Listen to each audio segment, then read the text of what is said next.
Okay, today we're going to be solving some integral equations. That's not an integral, it's an equation with an integral inside of it. We're going to be doing this first of all by analyzing what's called separable kernels. I'll explain that in just a second. So let's take a look at this.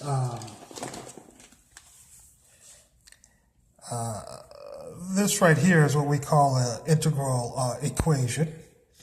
Okay, and the reason why I call that is mainly because we have a function of y of x over here, but the same function is inside this integral right here. So we need to solve for this function, which is the same function, both outside the integral and inside of the integral. The way we're going to do this is with something called separable kernels. This style of equation is called the second order Friedholm equation. Right here, if you want to look up some more examples to do on the internet. So the way we're going to do that is to notice that inside the integral we have two main functions, and that's the y function here, and then this function right here, which is normally called a kernel. And this kernel is called separable because it's the sum, because of that plus sign. It could be a minus, it doesn't matter, but it's the sum of, or difference of a function of x times a function of z. So notice the function of x here is x, and the function of z here is z, and the function of z here is z squared. And the function of x here is just a 1 times 1 because there is no x here. So it's x to the 0 in a sense. So what we're going to do is break up each of these functions and call them, we'll call the functions of x phi. So notice the function of x in this term right here is x. So I'll call phi 1x. And the function of x on this term is 1, x to the 0. And so we have phi 2 equals 1. And then we'll call the functions of z gamma, just for arbitrary letter. And so the function of z in this term is z. And so we'll say gamma 1 is z. Of course, that corresponds with phi 1. So it doesn't matter which ones you call which, phi 1 or phi 2. But if you call this one phi 1, this has to be called gamma 1. Okay, so gamma 1 is z. And gamma 2 is the function of z in this term, which is z squared. Once we have phi 1 and phi 2, gamma 1 and gamma 2, and there could be more, gamma 3, phi 3s, and so on. There could be many functions here as long as they're sum and difference. Then we go to creating our proposed y function or solution, and that is that the solution is whatever function you have here. I didn't go over this equation. Usually an integral equation will have y function equals some function here of x plus lambda times the integral right here. Then the inside the integral will have the same function that you have outside, and that's what makes it so that we cannot solve it algebraically. So we're going to propose a solution for this y value, and the proposed solution I've written right here is the function of x that's sitting outside plus lambda times the sum of this, which I'll explain later. For right now, we need the function of x. So the function of x sitting right here as the function of x that's outside of the integral on this side, and that's just simply x. If this was sine of x, we would put sine of z. If this was natural log of x, we put the natural log of z. I'm going to write this as z because of this, z is the dummy variable. So since it's x, we just put a z right here.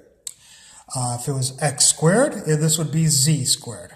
All right, plus lambda, which is an arbitrary constant, times another arbitrary constant a times gamma 1 plus b times I'm sorry, not gamma 1. I'm getting this confused with this z right here, which we have to be careful of not to do. It's a times phi 1 plus b times phi 2. So phi 1 is x. We're going to put it in as z because z is our dummy integration variable. So if this was x squared, this would be z squared. And if this was the sine of x, this instead of a 1, you would put a sine of z right here. Okay, so these two functions are multiplied by two arbitrary constants, which we're going to try to find out what a and b are. Okay. Once you create your proposal function right here, you're going to plug that inside the integral here. So notice that we have here, this z right here comes from gamma 1. So gamma 1 is right here. We're about to find out the first constant a. So the first constant a will equal gamma 1 times this proposed y function dz. And we do the integral, the equation we were given goes from 0 to 1. So of course we'll do the integral here from 0 to 1. And if we do this integral as a function of z, go look for the z's and do the integral, and then plug in 1, and then minus plug in 0. I'm not going to go into integration, I assume. If you're looking up a video on integral equations, you know how to do an integral. So if you do this integral from 0 to 1, you will get this right here. And notice there's a here, and a b here, so we cannot solve this for a quite yet.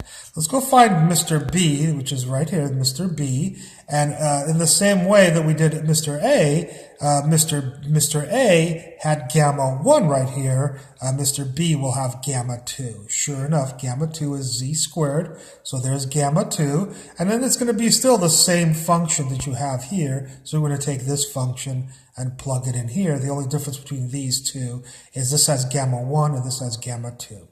We'll do that integral, and when you do that integral from 0 to 1, you'll get this. Well, now we have two equations with two constants, a and b. We'll solve them in terms of lambda, so we don't have to worry about that there's three variables in here. Lambda will be our constant. And if we take those two equations, let's see what we can do here. Well, we can algebraically we can solve those. I didn't show that step either. If you solve these, basically one way to solve this is solve for a in here and plug it into here, then solve for b here, and you'll get this b. And of course, once you have b, you can plug b into there and solve that. The algebra is a little bit messy, but it's doable by anybody who knows, who's looking up in a video on integral equations. So we can solve this for a and b in terms of lambda, and we get a equals this. I'll read it off: 24 plus lambda divided by 72 minus 48 lambda minus lambda squared. That's what a equals. B equals 18 over the exact same denominator, 72 minus 48 lambda minus a lambda squared. So notice a and b are both a function of lambda. Once we know a and b, we can come back to our proposed solution right here and plug in a and b, which is what I did there. I plugged a into there and b into here. And we'll change all the z's to x's because, of course, y is a function of x. We were just using z's because they were dummy variables. So this is the form of our solution. We just needed to know who a and b were. We now know who a and b are, and so we can plug it in and change all the z's into x's. And if you do that, you'll get this solution for your y as a function of x, and lambda is an arbitrary constant given inside the problem at the beginning, so it's allowed to be in the solution at the end. Okay, let's take a look at another integral example. Here is another example. Notice the function of x that's added to this integral this time is 0. Last time it was x. So make sure we realize that the function of x that's in front of the integral is 0 in this case right here. We notice that we have our lambda and our integral and our limits. And here's our yz and the yx right there. So the y's we need to solve for. But we notice that this function right here is not x times z. It's sine of x plus z. But we know, of course, our trigonometric identities, that sine of x plus z is sine of x cosine z plus cosine of x times sine of z. So we can get our phi functions, which are the x functions. The x function here is sine of x. The x function in the second term is cosine of x. And the z function in the first one is cosine z, and the z function in the second one is sine of z. So this trigonometric quantity becomes this trigonometric identity, and this identity now is a kernel that is separable into x and z functions, and so we can make our phi's and gammas. Let's propose our solution is y equals, remember f of x is equal to 0 in this case. Here we have our lambda. And our proposal, we need to find out a and b here. And here we put our phi 1 and phi 2. When we figure out the a, though, we put the gamma 1, there's the cosine z, times this quantity right here for our y value. And again, I'll let you do the integral here. And if you do this integral, you will get a equals this. For our b constant, just like we did before, we'll need gamma 2. So gamma 2 is sine z right there. Try to make this not distract you. There's the sine of z, and then you just take this function right here and plug it right in there, just like we did before. So those two are the same, but these two are gamma 1 and gamma 2. And we'll do the integral from 0 to pi of this, and the integral of 0 to pi of this is equal to that. So b equals this and b equals that.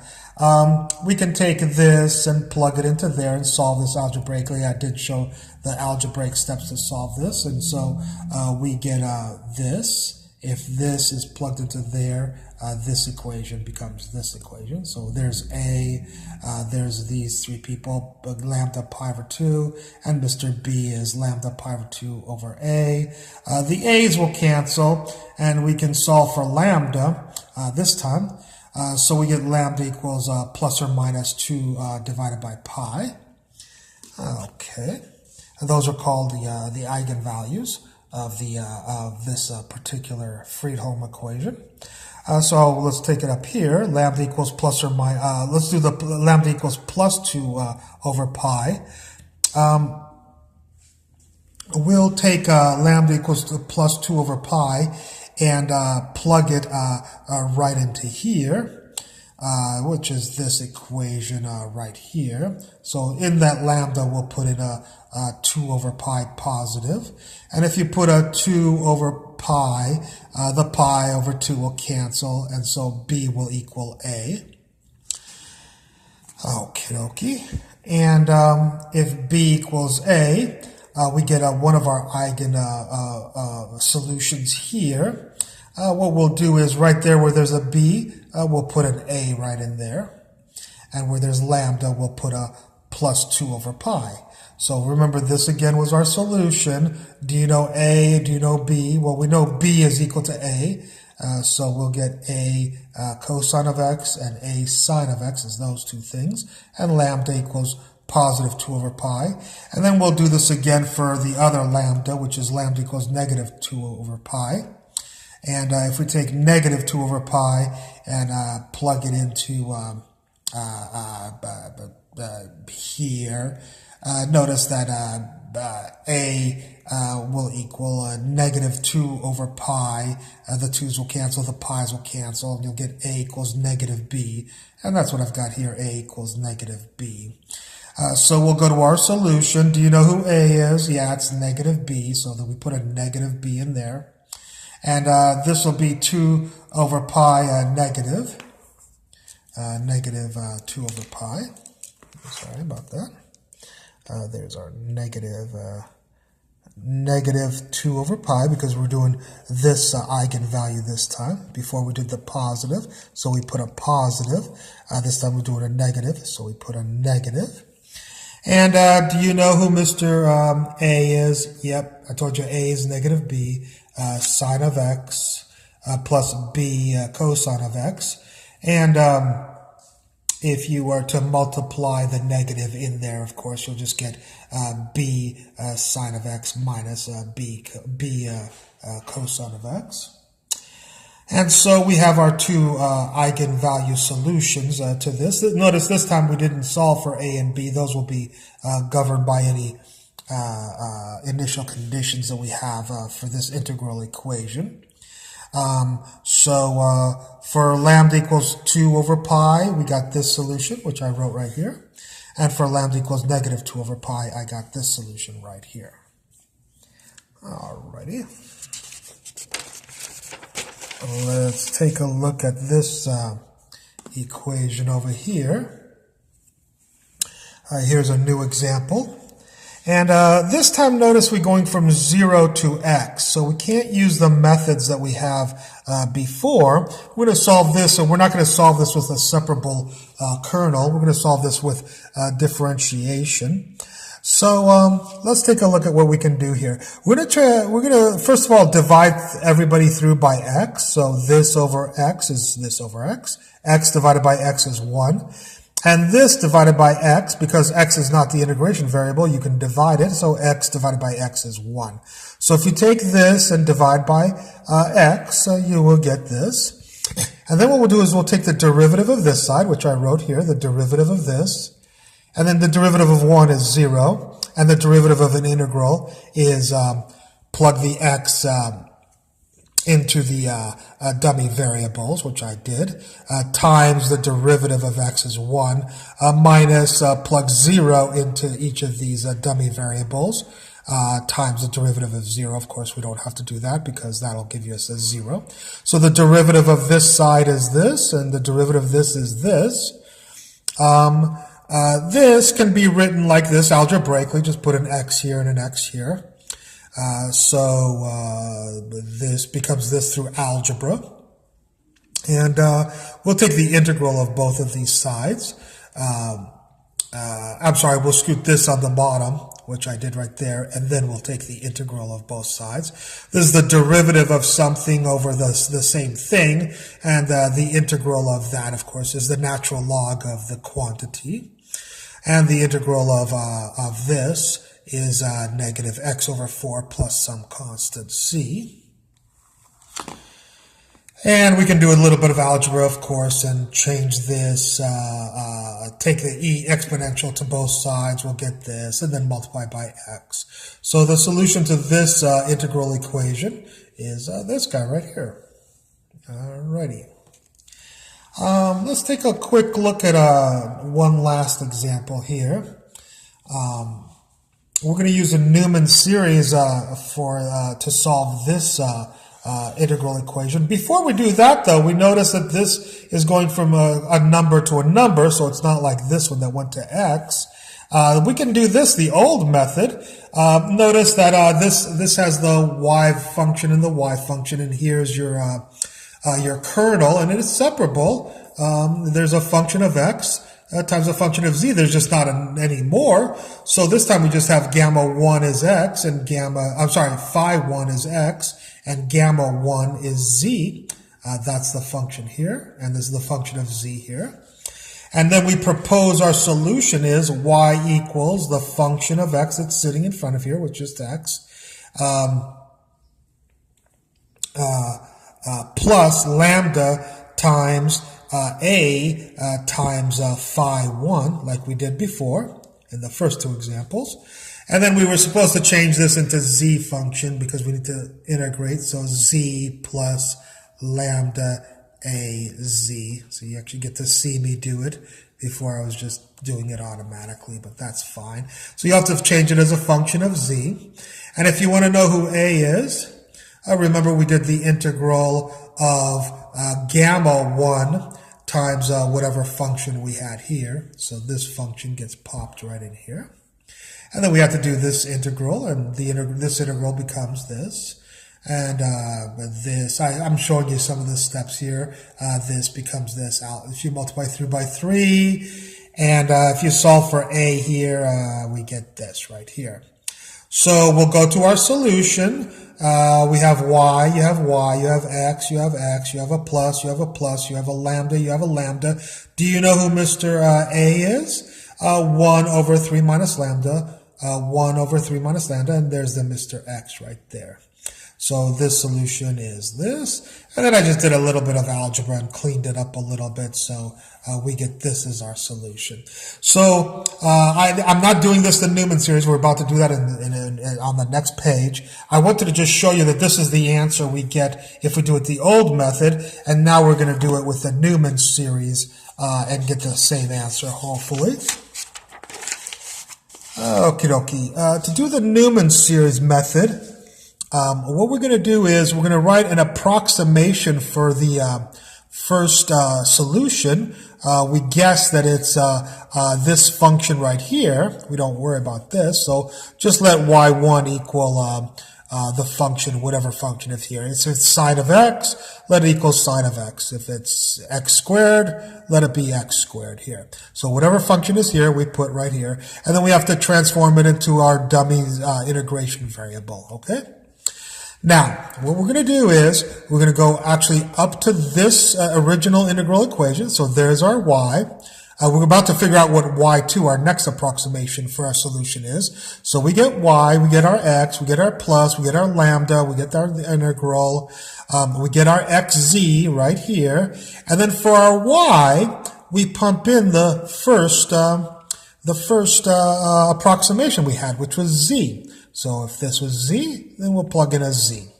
We'll do this integral, and if you do that integral, you'll get that guy right there. So there's the x, the plus, the lambda, and this integral turns out to be x over 3 here.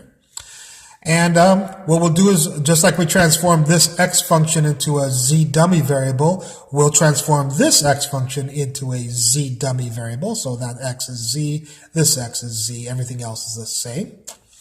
And what we're going to do is, now just like we did this one, we're going to do the third approximation. And our third approximation is, again, x plus a lambda, the integral, the xz. And then for our y function, we're not going to put the first one approximation. We're now on the third one, so we're going to put the second approximation into here. And if you do that integral, you will get this guy right here. So there's the y3, the x, the plus, the lambda, and then all of this stuff is going to turn out to be there. There's the x right there, and we just had the integral of all this stuff from 0 to 1 will come out to be this. Okay. Now, if we notice, we might see a pattern here. If we multiply the lambda in, notice this guy will be lambda over 3. This one will be lambda squared over 9 or 3 squared. If you did this more, I'm not going to do this anymore. You can do the y4 one. You'll find out that you'll get more and more of these terms. So you have lambda over 3, lambda squared over 3 squared, lambda cubed over 3 cubed. And of course, that's a geometric series. And if we let r equal lambda over 3 and r has to be less than 1, so lambda over 3 has to be less than 1 in order for this series to converge, of course. So lambda has to be between -3 and 3 in the original integral equation. But if you have all that, then of course we can do the infinite sum of a geometric series is the first term over 1 minus the ratio of each subsequent terms here. And so you will get our solution will be y equals x plus whatever the sum of this is. And the sum of this is going to be the first term, lambda over 3, 1 minus the ratio, okay? And so this will be our solution, and I've tried to clean it up a little bit. And so if you multiply the top and bottom here by 3, you'll get this, and add these two fractions, and you should get this right here. Let me see, I'm sorry, I forgot Mr. X right there. That's this X right here is right there, and we'll put him here. Forgot to put that guy in. So this will be 3x minus lambda x plus lambda x is just 3x, and over 3 lambda. And so we get this solution right here for this integral equation, which is the exact same equation and solution that we got over here. Here is our equation, same equation as before, and here's our solution, same solution. So doing this was called the Newman series method of solving an integral equation. Now this was a long one. We got a lot of stuff done. Hopefully you liked it, and look forward to any comments at the bottom. Thank you very much.